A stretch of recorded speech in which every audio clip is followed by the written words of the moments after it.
I'm a bit late to the party this year, but better late than never. Let's upset some people. Hello everybody and welcome to my 2024-25 League One predictions. The most anticipated video on this channel and the most anticipated video of the year. This has been the hardest prediction video I've ever had to put together in my many years of doing YouTube, genuinely. For many of these positions, you could literally put several teams in a hat and just pick them out at random. It genuinely is just that close this year. The league is so much tighter, it's so much stronger than the previous year, and it was really, really difficult to put this together. I've even cut and changed some of these positions within the last hour. That's how indecisive I've been. I'm putting my neck on the line, I'm sticking with it, and I'm sticking with my final order that I have in front of me now. If you guys disagree with my picks, let me know in the comments below what your predictions are. As ever with this is solely my opinion. Of course, you will probably think that your team is going to do a lot higher than what I may predict, or you may think I've got a couple of teams wrong. And without any further ado, people, here are my 2024-25 League One predictions. So let's get my least favourite bit out of the way. Unfortunately, 4 teams do go down this season, and this is the worst part of the video. The team that I have to predict to finish bottom of League One. In 24th place, unfortunately, someone has to finish here, and I have gone with Crawley Town. It's probably the easy prediction to make this season. They've lost so many key players going into this season. Danilo Orsi, their top scorer. Claudio Lolos, who provided a lot of goals up front as well. Corey Adai, who had a great season in goal. Will Wright at the back. Liam Kelly in centre midfield, among others. And yes, they have tried to sign decent players. And to be fair to them, I think there are a couple that could be decent in the system that Scott Lindsay wants to play. He played some really high energy attacking football, which was phenomenal in the playoffs, by the way. And honestly, I do have to say full credit to Lindsay with the job that he's done with Crawley over the last couple of seasons, because they were written off as relegation favourites last year. The fact he got them promoted was a miracle in itself, and they're going to need another big miracle this season, as I said, with the big players they've lost. In terms of the players they've signed, like I said, I think there are some exciting players that could potentially fit the system. Junior Quaterna from Fleetwood, Joe Wallacott, I think, is a decent replacement for Corey Adai, Charlie Barker as well. Michael Da Costa Gonzalez could be decent on loan from Bournemouth. They've re-signed Panush Kamara, which on paper is a decent signing, but unfortunately for Kamara, he's just been so injury prone the last couple of years, so I doubt how effective he could be. So it was difficult to predict Crawley to go down, and there was a little part of me that thinks that their fighting spirit could potentially see them finish higher or outside of the bottom 4. But the reality is, I just think their team is so much weaker going into this season than the squad that they had that got them promoted. And if I'm being totally honest with you, I'll be very surprised if Lindsay lasts the full season. In 23rd place, I have gone with Shrewsbury Town to join Crawley in League 2 next season. And this one is another one that does upset me, because it was only a couple of years ago where we were talking about Shrewsbury potentially being in the Championship under Paul Hurst, and now they're under Paul Hurst again, which obviously has got the backing of the fans. You know, they've tried to go for a manager that has proven them previous success to give them a bit of optimism going into this season. And now we're talking about them potentially getting relegated to League 2. And unfortunately for Salop, that's exactly where I see them going. They struggled last season. They were the lowest scoring team in the league with 35 goals. And they've lost their top goal scorer, Daniel Urdo. And I look at that side right now, I don't see where the goals are going to come from. John Marquis isn't the striker that he used to be. Has obviously got a proven track record, but has struggled the last couple of seasons to hit the back of the net, and I don't think they can rely on him. They certainly can't rely on Tom Bloxham and George Lloyd to score them the goals. Lloyd coming in this summer from Cheltenham Town. They both scored a collective 4 goals between them. Harrison Biggins is a potential risk because he didn't really stick it at this level previously, but did well with Doncaster. Toto Enciala is a decent addition at the back, but they have lost some key personnel. They've lost a leader in Che Dunkley, a decent midfield player in Tom Bayliss, and Urdo, as I said, has left. I don't know where they're going to score goals from. I think they just look a weak side, to be honest, and I only see it going one way. Another team that struggled last season, and the team that I think is going to finish 22nd, is Cambridge United. Like, they've not really lost too many key personnel, but the players they have lost, though, Gazan Ahadme, their top goal scorer, of course, was on loan from Ipswich. He's moved to my boys Charlton, as has Will Mannion, who obviously was their backup last season, but still was a decent goalkeeper nonetheless. In terms of their signings, Shane Lavery's come in as Ahadme's replacement. I don't think he will replicate the goals Ahadme scored, but I think he will score a decent amount of goals. Taylor Richards could be a decent addition from QPR on loan. Gary Gardner and Corey Smith offer experience, which is all fine and well, but the only issue is they already have an ageing team, which for me is a concern. I think they've still got Bennett and Morrison. I think Jordan Cousins is still there, so like Haikai. They have these ageing players that are not necessarily world beaters, and I think their attack is significantly weaker. And the reality is for me with Cambridge, while Monk is a decent manager, I do think he is a decent manager, even though he's been out of the game for a while.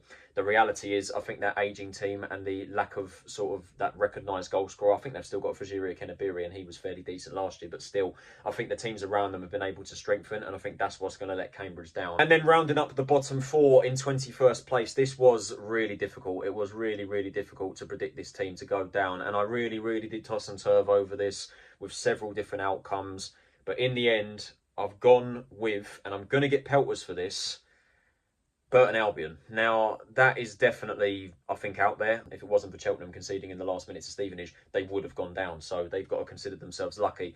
They were the second lowest scoring team in the league, joint second lowest scoring team in the league. They've been taken over by the Nordic Football Group, new takeover, ambitious owners. They brought in Mark Robinson, who, while he is a decent coach, I think his spell at AFC Wimbledon previously, a couple of seasons ago, will leave people scratching their heads, and that's exactly what it's doing with me, because Burton have got effectively a whole new team. You know, they've signed like 20 plus players going into this season. They range from like inexperienced youth with the likes of Julian Larson from Nottingham Forest, Charlie Webster from Chelsea, you'd imagine would be exciting players. They're just among a few.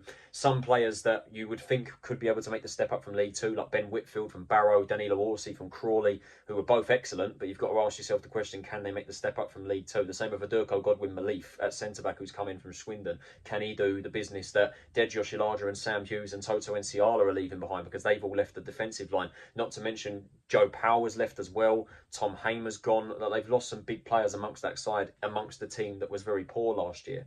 And they've just gone with wholesale changes. I mean, some other players they brought in, I do like the Billy Bodin signing. I think Harry Ice did his decent competition in between the sticks. I think if they start slow, then it's the worst possible start, because then they've got to try and get results. They've got to gel the team together even quicker than what they already need to do. If they've got, let's face it, an inexperienced manager at this level, and when he was at this level, it was a disaster with Wimbledon, and I'm leaning more towards relegation than I am towards safety. Just avoiding relegation then, in 20th place, I have gone with Northampton Town, which is obviously quite the drop from the previous season. They finished 14th last season under John Brady, a manager that I do really rate at this level. Second season syndrome usually does kick in with the Cobblers, but I think they have just enough, and I mean only just as well enough, to survive this season. Of course, if you look at the team and the players they've lost, Mark Leonard is the big one. I think they was never going to get him back on loan realistically. He was brilliant the last two seasons in League Two and in League One last year. He, of course, has joined Birmingham on a permanent basis. Sean McWilliams is experience. I think they're going to miss. Still got Sam Hoskins, which is massive. However, I think this season more than ever, there is going to be that bit more added pressure on Hoskins to replicate the season that he had last year, especially when you look at the other striking options that they have with him in James Wilson, Callum Morton and Tom Eaves, all three of which, to be honest, I have question marks over. Eaves has done well at this level previously and is the most likely for me to compete with Hoskins in the team to score goals and bag goals and be their leading marksman alongside Hoskins. But as for Wilson, I don't rate him highly, to be honest, and for Callum Morton, he struggled at this level previously. I am expecting Northampton to drop. I think they will do that, but I do think John Brady has got enough in the tank to keep the Cobblers up. In 19th place, I have gone with Exeter City. Similar to Northampton, quite the drop from last season, considering they finished 13th last year and improved upon the year before, when we all thought they were going to really struggle when they lost so many key players in that season. Coming off the back of last year, they scored 46 goals, so they weren't a high-scoring team, and I look at that attack going into this season, and again, I question where the goals are going to come from. I mean, their top goal scorer last season, I believe, was Reece Cole, who got 6 in all competitions, and look at their firepower up front. Josh McGuinness offers experience, but I don't think he is the leading talisman that's going to get the regular goals for them now in his career. Jay Bird, the same thing. They brought him from Arbroath, I believe, in Scotland. I have question marks over him. And they conceded too many as well. They conceded 61 goals. And defensively, I think they are substantially weaker. Zach Jules, Alex Hartridge and Will Aimson have all left the club, going to Rotherham, Wickham and Wigan, respectively. In terms of their signings, I think Tristan Crammer is a decent addition from Brentford. He did fairly well at Bristol Rovers last year. Ryan Woods offers decent experience in midfield to replace Tom Carroll, who I think will also be a loss in the middle of the park. So they've lost key personnel for me. I think they are weaker going into this season, and they are a difficult side to beat. But I think with this season's added competition and the strengthening of many teams above them, that's the reason I've got Exeter struggling. And then in 18th place, potentially a wild card shout from me, Mansfield Town. I have got Nigel Clough's side to stay up in League One. They've been able to keep the core of the team that got them promoted and the team that did so well last season. The second best attacking side in League Two last year with 90 goals scored and the best defence. Keanu Bacchus, I think, is going to add something to their midfield coming in from St Mirren. Lee Gregory will offer experience but perhaps not so many goals. Dedrosh Ilaja, I think, is a great signing coming in from Burton. He provides goals, assists and also versatility. He can play potentially in the fullback area as well as centre-back and also potentially further up in midfield. Davis Keillor-Dunn, they've been able to keep him. I think he's going to be huge going into this season. He bagged 22 goals last season. It is a fairly ageing team, but I think there's also experience and some decent League One experience in that side. Christy Pym, formerly of Peterborough, fairly decent goalkeeper at this level. Aidan Flint is a leader at the back. Bailey Cargill, I think I do rate. Louis Reed, who was attracting interest from League One clubs the last couple of years. Hiram Boateng, formerly of MK Dons. Mansfield have got a pretty decent collective and a decent core that did so well in League Two. And with history, you know, speaking for itself in terms of how well League Two sides do at the first time of asking, that is, apart from a select few that do go down, as we've seen the last couple of years, I don't think Mansfield fall into the latter category. I think they stay up. In 17th place, I have gone with Leyton Orient. Again, another side I am predicting to have a drop from last season. They did so well last season to finish 11th. Very, very well done from Richie Wellings and the team that he built. The attack is the weakness and the potential inconsistencies and the injuries that hit them last year. And then now relying on inexperienced players and, you know, youth to get them the goals this year. They've lost Raul Sotiriou, which I think is a massive blow. I was surprised to see him go, but he has joined Bristol Rovers. That's 12 goals taken from their side. Shaq Ford hasn't returned to the club as well. He was on loan from Watford and he got 9 goals. He hasn't come back either. Idris El Mazouni, I think Orient are really going to miss. I think Sean Clare is a good addition. I think he offers versatility for midfield, fullback and centre half. Charlie Kelman's back on loan, could be decent. Sonny Perkins has come in from Leeds, possibly as a like-for-like replacement as Shaq Ford. I've heard a lot of hype surrounding him. George Moncur, Ethan Galbraith, Darren Pratley, massive leader in the middle of the park. Omar Beckles and Dan Happ at the back as well. My main concern for Orient this season, though, is the attack. Obviously, they could sign another striker going into the season, but I think that the goals that they've lost, I think they're going to struggle to replace Sotiriou. I mean, obviously, body-wise, they've replaced him, but in terms of actual quality and doing the talking on the pitch, I think they're going to struggle this year. And then in 16th place, it hurts to have to predict this team to finish here, but honestly, I can't see it going any other way, to be honest with you. It's Reading. Now, I take no pleasure in predicting Reading to finish here. I just think it's going to be another slow rebuild season for the Royals. They did very well last season under very difficult circumstances to keep themselves up in 17th. Ruben Selles, full credit to him, did a fantastic job, and so did the players. A very thin-boned team under the circumstances that they had to play under. Dai Young has killed that club, and I hope to God that Reading can sort themselves out. But that is what this season is depending on for me. I think it solely depends on whether this ownership can be dealt with, whether the takeover does end up happening. There is a rumoured takeover. For me, it needs to happen now. It has to happen now. They need to be able to sign players because they haven't signed anyone. They've signed no one going into this season so far. It is practically the same team that struggled last season. They finished 17th with numerous points deductions. They had a great run at the end of the season. They have got some very good players, which thankfully for their sake have been able to stay at the club or have chosen to stay. Charlie Savage, Lewis Wing, Harvey Nibbs, Sam Smith all come in last season and did brilliantly. Harley Dean, I think, is a decent League One defender. Femi Aziz and Kelvin Ihib-Hatioman did very well last year as well, especially Femi Aziz. He was excellent last year and will be Reading's key man this year, in my opinion. It is, like I said, still a very young and thin squad and they need bodies in that team ASAP. I just think it's going to be a slow season for them going into this season. I think that they're going to rebuild, they'll keep themselves up and they go again next season. In 15th place, I'm massively tossed and turved over this one. Stevenage. It is definitely...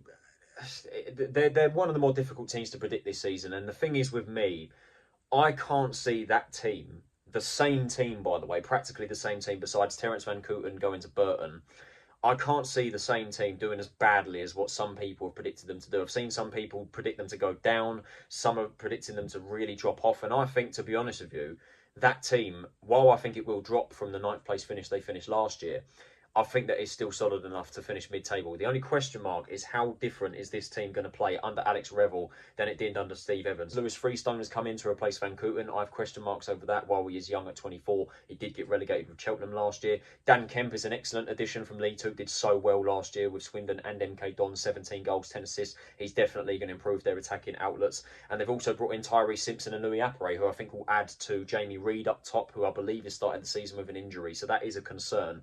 But I think Simpson could come good if he does get minutes, and I think Appere will score a couple of goals, but perhaps not the leading man that they can rely on like you would Reed. And they've still got some other good players that did so well last year. You know, Jordan Roberts, Carl Piergianni has stayed at the club, Dan Butler, the three Thompsons, Nathan Louis and Ben. Revell's going to want to experiment with this team, but I just think this team is capable of finishing in this position, and I'm sticking by it. And then another team that I think I'm going to get pelters for, and one that I did really toss and turve over, is the team that I have in 14th, and that is the third newly promoted side of this video, Stockport County. Now, definitely a club on the up. I think Dave Challinor is a fantastic manager, very, very good manager, and they are, as I said, a team on the up. The defending League Two champions, scored 96 goals last season, the best attacking side in the league, the second best defensive team in the league in 48.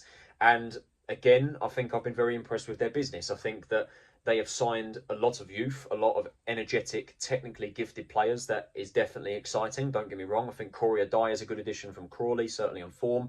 I think Sam Hughes, not as young, the same with Callum Connolly, coming in from Burton and Blackpool, respectively. Hughes from Burton, Connolly from Blackpool. I think they're going to add something to the defensive line. I think Connolly's more of a midfielder, but I think he could also slip into centre-back. In terms of their midfield options, speaking of midfield, Lewis Bate, Lewis Fiorini and Jay Mingy, I think are all exciting additions, and I think could definitely add something. Jack Diamond, I think, is a great pickup out wide, and all these guys add to the players that they've been able to keep. Isaac Alafe scored 20 goals last season, excellent player up front at this level. Callum Camps has previous League One experience. I think Fraser Horsfall's a good player to keep hold of.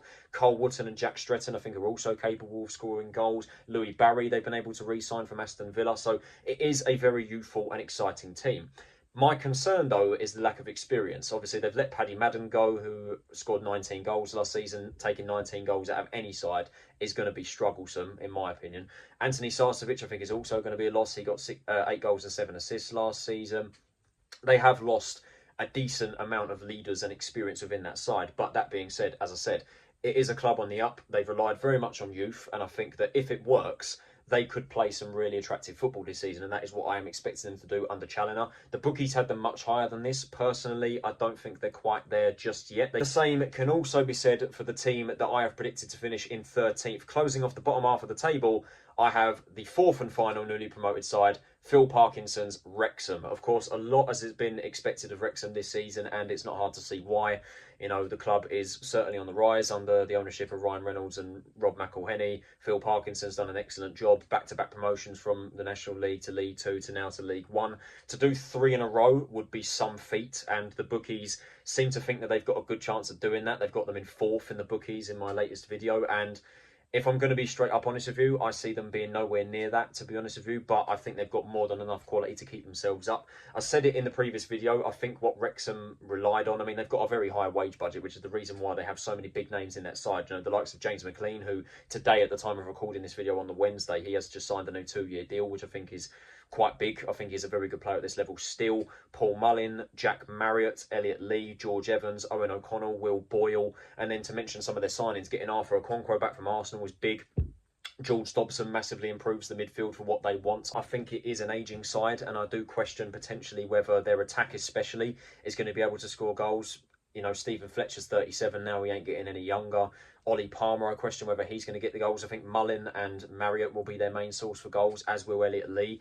I think that they're not quite there just yet, and I think that their strategy of signing big-name players to get them out of the National League to League Two and then to League One isn't going to work in them getting out of League One to the Championship and being as competitive as what the bookies seem to think that they will. Moving into the top half of the table now, coming in 12th place, I have predicted Bristol Rovers. Now, a lot is expected of the Gas, and a lot has been expected of them the last couple of seasons, and each time something is expected of them, they quite frankly underdeliver and underperform. Now, this season, I think, is the season more than ever that they have the potential to push into the top half of the table, which is something that they didn't do last year. They finished 15th, 68 goals conceded, quite poor defensively, and had a very inconsistent season.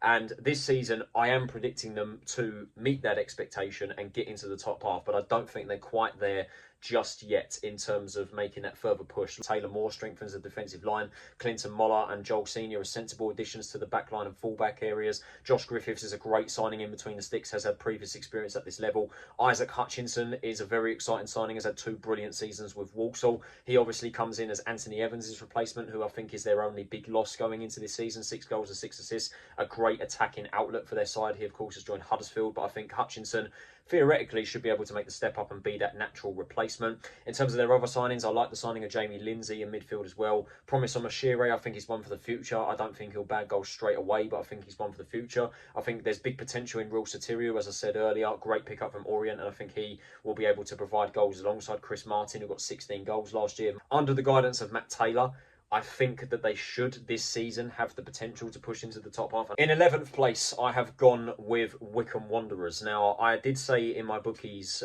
video, the previous video, that I can see Wycombe slipping away from the rest of their competitors in and around this range, and I do still stand by that. I think that, to be honest with you, with the teams in and around them and how strong this league is now, I think Wycombe, quite frankly, have fallen behind. That's not to say that they've not brought in some decent players, because I do think that they have. I think Tariq Backinson is a decent addition to the middle of the park. Daniel Urdo is the striker that they've been crying out for. I don't think they could have relied on Sam Vokes and Brandon Hanlon this season to provide the goals. Now that they've got a proven scorer at this level when he's fit, I think that there's definitely a weight off their shoulder now that they can rely on him if he, as I said, it's a big if he can stay fit. Hartridge from Exeter, I think, can offer something to the defensive line. Nathan Bishop could be decent on loan from Sunderland.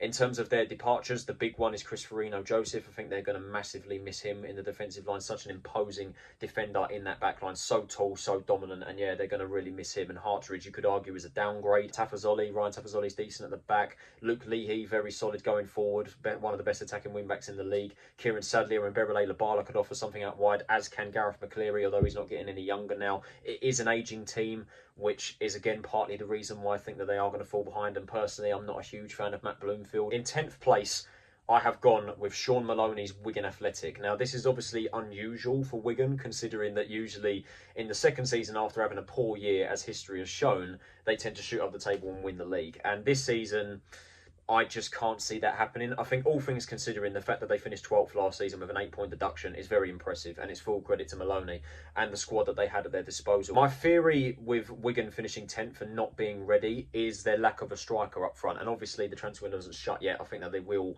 bring in a striker. Losing Charlie Wyke, Josh McGuinness and Stephen Humphreys in the summer, as well as Marshall Goddo, who is a big creative outlet. He was very good last season, a lot of high energy. And to be fair though, they have been quick to replace him, because they have relied heavily on youth this summer with the additions of Michael Waller-Kikbe from Brentford on loan. He didn't get many minutes at Peterborough, so he could potentially get the time to flourish at Wigan. Calvin Ramsey on paper is a great signing, but will Wigan actually play him? Dion Rankin didn't have a great time at Exeter. Could he flourish under Maloney at Wigan? And some of their other signings, I mean, I think defensively they've recruited well with Toby Civic and Will Aimson coming in. They've lost Sean Clare, but I think that they've still got some decent players in that defensive line, particularly Jason Kerr, if he stays fit, and Stephen Sessegnon, if he can stay fit as well. I know he's struggling with injuries. Fiello Asgard looks stronger than ever following pre-season, and I think he's going to have a really strong year. Matt Smith and Johnny Smith can offer some decent quality in midfield as well. I think that they are almost there. I think that they just lack that attacking firepower, and that there is a large emphasis on a large pressure as well, should I say, on inexperienced youth. Could potentially get pelters for this one as well. In 9th place, I've gone with Lincoln City. Now, it's obviously a drop from last season, considering that they had such a brilliant end to last year under Michael Skubala. Arguably deserved to make the playoffs, and that heartache will definitely still be on their minds. I think in terms of their recruitment, I think they've done okay, all things considering. I think they've signed some decent potential, you know, with Rob Street coming in from Cheltenham, who hasn't really lived up to it so far in terms of what he can potentially do. I think his times at Shrewsbury and Cheltenham in terms of a goal scoring perspective weren't great, so he could potentially do it at Lincoln, but I'm still undecided with him. Tendai Dariko, I think, is decent experience. Tom Bayliss is a good addition to the midfield, as is Conor McGrandles for Lincoln, because I think he is someone who knows that club well, offers some experience. Tom Hamer coming in from Burton, I think, is a good pickup as well. JJ McKinnon's come off a good season with Morecambe. So I think on the basis of that, they have signed well, and they have got some decent players amongst that side. Powdy O'Connor, Rico Hackett, Ethan O'Horan, Ben House, if he can stay fit, I think he'll be their main source for goals. But my issue with Lincoln this season is the quality of players they've lost. Lucas Jensen is a massive blow to lose him in between the sticks. He's gone to Millwall. Alex Mitchell, who was on loan from Millwall last year, was part of the second best defence in the league last season and part of the reason why they did so well. He's gone as well, and he's of course joined Charlton Athletic. Lasse Sorensen has left the club as well. He's joined Huddersfield for a pretty decent fee. While they have got a good fee out of him, I think that he's going to be a big blow as well in not only the right-back area but also midfield. That versatility and that quality, I think they're really going to miss. Danny Mandroya has left the club as well, a decent source for goals for them. 8 goals and 6 assists last season. And their top goal scorer, Joe Taylor, who was on loan from Luton, he hasn't come back either. And they're, like I said, that's a big source of goals. That's a big source of quality at the back and in between the sticks. For me personally, it's a step backwards. And I think that they could potentially do well and they could potentially sneak into the playoffs. And don't get me wrong, I did really toss and turf in putting Lincoln in the playoffs because it was just so close between all of these teams, to be honest. It was really, really close. But I've settled with Lincoln missing out. And then in 8th place, yeah, it's my boys, Charlton Athletic. I quite simply, I can't bring myself to put us in the playoffs. I'm just going to go out and say it. I cannot bring myself to do it. It is obviously a dramatic increase from last season. The fact that we finished 16th last year, the worst season in our history for nearly a century. It was just an absolutely dreadful year last year. No one expected us to do as badly as we did. We just got everything wrong.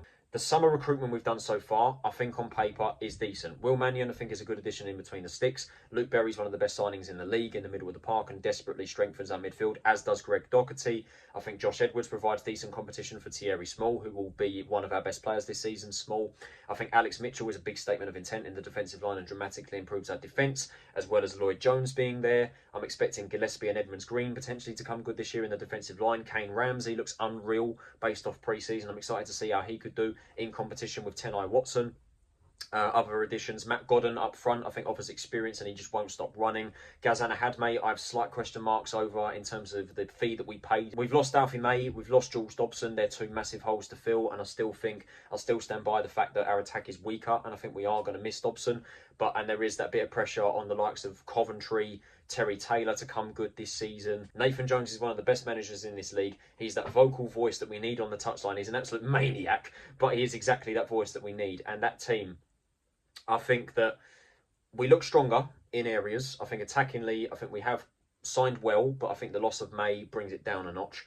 We're not quite there yet. I'd like to think that we need another centre-back and another creative outlet in midfield, which is the reason why, another big reason why I don't have us in the playoffs. And then to just miss out on the playoffs, in my opinion, in 7th place, I did really toss and turf over this, but I have gone with Neil Critchley's Blackpool. It was always going to struggle to replace Karamoko Dembele. I think the amount of quality that he brought to that side, that high energy, that pace, that trickery, that technicality, they was always going to struggle to replace him, and I think it's very unlikely they're going to get him back. They've been able to sign Jordan Rhodes back, which is obviously excellent. I don't rate the Ashley Fletcher signing, to be honest with you, because he just has not been able to stick it wherever he's gone, to be honest with you. A move to League One is potentially the move for him. He could potentially come good, but I don't have much optimism going into this season. Lee Evans is a great addition in the middle of the park, don't get me wrong. Hayden Coulson and Zach Ashworth, I think there's a lot to like with those signings as well. But in terms of their departures, as I said, I think Dembele, they're going to struggle to replace him. I think Marvin Ekpateta is going to be a big blow at the back as well. They have got some decent players, don't get me wrong. I rate Matthew Pennington and Jordan Lawrence-Gabriel at the back. CJ Hamilton is a decent player. Cole Joseph could potentially come good this year and bag a couple of goals. Albie Morgan in the middle of the park. Ollie Norburn in the middle of the park. There are some decent players, and they have got a decent manager in Critchley who got them within 3 points from the playoffs last season, and I do expect them to be up there again, in my opinion. I just don't think they've got enough to get into the top 6. Getting into the business end now, it is time to get into the playoffs. In 6th place, only just scraping the playoffs, and I do mean only just again. It's going to be very, very close, but only just, once again, Barnsley. It's the 2nd season in a row that I've predicted them to finish in 6th. Darrell Clark, I think, is a decent appointment for League One level. Did well last season with a poor Cheltenham side. Obviously couldn't keep them up, but still did well, and I think he is a decent addition for this side. My main concern with Barnsley going into this season is their source of goals. Currently going into the first game of the season, as things stand, they could well sign a striker, and I do hope that they do. Their strike force going into this season is Sam Cosgrove and Max Watters. Cosgrove I do rate. Watters I think has struggled dramatically since, coming into Barnsley, and I think since he joined Cardiff after leaving Crawley a few years ago, I think he's really struggled and isn't really someone you can rely on. Devante Cole is gone, their top goal scorer, 19 goals. John McAtee is gone, who was on loan from Luton, I think. He got 14 goals and 6 assists last season. Herbie Kane, 10 goals, 5 assists, creative outlet in the middle of the park. He's gone as well. So I think that those three going gives me a big cause for concern in the attacking department. In terms of the players they brought in, I think they brought in the experience and leadership that they needed in Conor Hourihane and Mark Roberts. I'm not sure how many games Hourihane's going to play being a player coach, and I think Roberts, I think he will be that spearhead at the back that they do desperately need. Matthew Craig could be decent coming in from Spurs, as could Connor Barrett on loan from Sheffield United. Craig's on loan as well. Jackson Smith's come in from Walsall, was a new option in between the sticks. They have still got some decent players amongst that side, particularly in the midfield. If Adam Phillips stays, I think that's going to be crucial for them. John Russell and Luke O'Connell are decent midfielders as well. Callum Stiles is still at the club. I do think Barnsley, under Darrell Clarke, they're just about going to sneak into the playoffs. In fifth place, I have gone with Peterborough United. Now, I have seen a few people, again, really a bit indecisive in terms of where Posh are going to finish this season, and to be honest, it's not hard to see why. Johnson Clark-Harris, we knew full well he was going to leave. Same with Ephraim Mason-Clark. He agreed to leave the club in January, just got loaned back from Coventry until the end of the season. Those are two big sources of goals in their side. Gone. Harrison Burrows, 7 goals and 16 assists last season. Absolutely unbelievable season. He's gone to Sheffield United. Josh Knight in the defensive line has gone to Hannover 96 in Germany. Ronnie Edwards has gone to Southampton. Those are 5 huge chunks in that squad that's gone, and massive amounts of League One quality. And they may not be the last. The likes of Joel Randall, Romanai Critchlow, Ricky J. Jones and Kwame Poku, I believe, have all had interest this summer. But as things stand, all 4 of them are there, which is obviously massive. And the thing is with Peterborough, look, they've had the most Peterborough transfer window in the world. They are so good at just bringing in players from out of nowhere, from non-league and the lower divisions, building them up and selling them on for a profit. And that's exactly what they've done again. They've signed Abraham Urdo from Harrogate, Chris Con-Clark from Altrincham, who's going to be one of the most exciting players in the league this season, George Nevitt, an 18-year-old from Rochdale, Kian Hayes and Rio Adebisi from League Two. Adebisi, of course, is going to be injured for the next 3 months, so they had to delve into the market and sign another left-back, and they've gone and got Jack Sparks, who won the league with Pompey last year. So they have done really well again in the transfer window, and like I said, have been able to keep a lot of the quality from last year. Among the 4 that I've just mentioned, they've got Jed Steer back, Hector Cipriano in midfield. A lot is expected and is anticipated of Malik Mothersill, and I'm excited to see how he could do this season. So I know a lot of people have said that Peterborough are going to have a bit of a downward trajectory this year. Me personally, it's what Peterborough do. Peterborough sell players on for a profit, bring players out of nowhere, gel them up, get them playing at this level, and they still do well. And I still think they've got the quality to make the playoffs and finish 5th. In 4th place, I have gone with the first of the 3 newly relegated sides, that being Huddersfield Town, the Terriers. Now, obviously, they come off the back of a really poor season in the Championship last year, deserved to go down really, poor attacking record, poor defensive record, and many have made the argument that they have still got the same attack and defence. But the thing is with me, while I do think that they lack a striker and they really do need to bring in one, because I don't know whether the likes of Danny Ward, Radulovic and Carl Hudlin can be their leading marksmen to bag goals this season.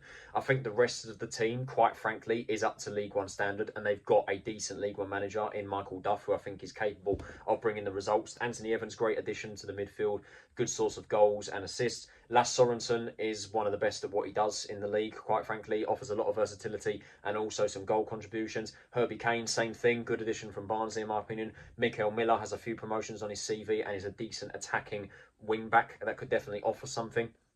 And they add to the likes of players that I do think can do a good job at this level. Matty Pearson, Tom Lees, Josh Ruffles, Ben Wiles, Jonathan Hogg, although he's getting on a bit now, David Kasumu, Josh Koroma, if he stays.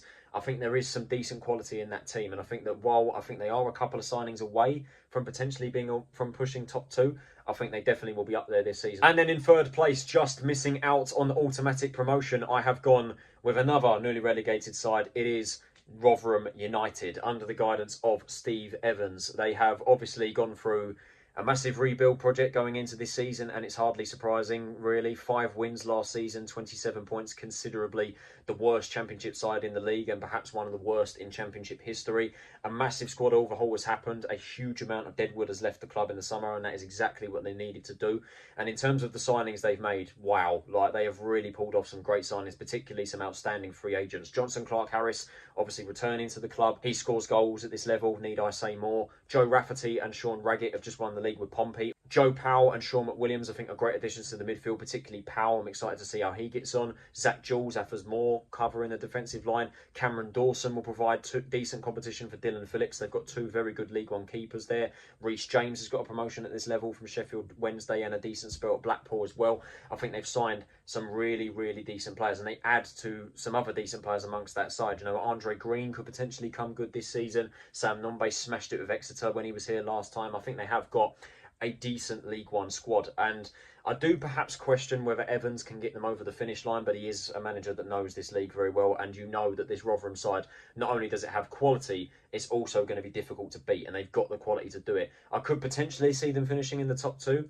I just think the top two that I've gone with anyway just have that little bit more quality. The automatic promotion spots, who have I predicted ultimately to win the League One title? Coming in second place, repeating my prediction from last season, Ian Evans' Bolton Wanderers. This for me is Bolton's year, and I think it has to be their year, quite frankly. And I think it is Ian Evans' last chance. And the fact is, they haven't really lost anybody going into this season, and they've been able to add more quality to the side. They've brought in Chris Farino from Wycombe, which is a fantastic addition to the defensive line. Clady Lawless offers goals and assists, and he comes in as a very great replacement for John Daddy Bodvarsson and Cameron Jerome have left in the summer, and obviously adds more goals to the likes of Dion Charles, Victor Adebayo and Aaron Collins, who are all capable of scoring goals at this level. Luke Southwood is a great goalkeeper and great competition for Nathan Baxter. Those two as goalkeeping options is ridiculous. Scott Arfield adds more experience and adds to the likes of, you know, Aaron Morley, Josh Sheehan, Carlos Mendes Gomez, who's capable of something, a very good midfield. Ricardo Santos is still at the club. They've got a ridiculous side and a team that is capable of getting up to the Championship. It's just whether can Evatt push them over that line and get them top two. I think they have to this season with the quality that they have, and I think that this is their year. It is the obvious prediction, and believe me, I battled against every fibre in my being to not predict them to win the league, because quite frankly, there is a part of me that does think that it could happen based off previous history, and if it did happen, it would be hilarious. And if I do end up getting this wrong, I'm not going to be upset about it. I'm just going to laugh, because it would be an outright embarrassment. But I have gone with what everybody else has gone with, and I have gone with Birmingham City to win the League One title. Quite frankly, because they should. They absolutely should.